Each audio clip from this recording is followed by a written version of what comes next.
இடம் பொருள் நேயர்களுக்கு வணக்கம். இந்த வீடியோல என்ன பார்க்க போறோம் அப்படின்னு பார்த்தோம்னா, ஜெயிலர் 2 படத்தோட அப்டேட் ஒன்று கிடைச்சிருக்குதுப்பா. படத்தோட அனௌன்ஸ்மெண்ட் வரப்போகுது அப்படிங்கிற மாதிரியும் படம் கன்ஃபார்ம் பண்ணிட்டாங்கப்பா. யார் கன்ஃபார்ம் பண்ணியிருக்காங்க அப்படின்னு பார்த்தோம்னா, ரஜினிகாந்தோட பிஆர்ஓ கன்ஃபார்ம் பண்ணியிருக்காரு.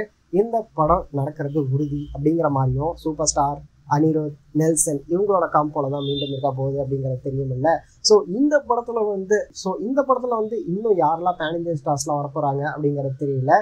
ஆல்ரெடி பிளான் பண்ணி வந்துச்சுன்னா சஞ்சய் தத்லாம் வந்து பண்ணுவார் அப்படிங்கிற மாதிரி எதிர்பார்த்தாங்க. ஆனால் வந்து அவரோட கால்ஷீட் கிடைக்கல அப்படிங்கிறதுனால இந்த தடவை சஞ்சய் தத்லாம் பண்ணுறதுக்கு வாய்ப்பு இருக்குது அப்படிங்கிற மாதிரி தான் தெரியுது. வெயிட் பண்ணி பார்க்கலாம்ப்பா. ஜெயிலர் 2 என்ன மாதிரி சம்பவமாக இருக்க போகுது அப்படிங்கிறத வெயிட் பண்ணி பார்க்கலாம். அதே மாதம் நம்ம தலைவரை மீண்டும் பார்க்க போகிறோம் அப்படின்னு தெரியுது. வெயிட் பண்ணி பார்க்கலாம்ப்பா. அலப்பறம் கிளப்பறம் அப்படிங்கிறது தான் இந்த இடத்துல சொல்லிக்க வேண்டியதாக இருக்குது. நீங்கள் என்ன நினைக்கிறீங்க அப்படிங்கிறத கமெண்ட்டில் சொல்லுங்கள்.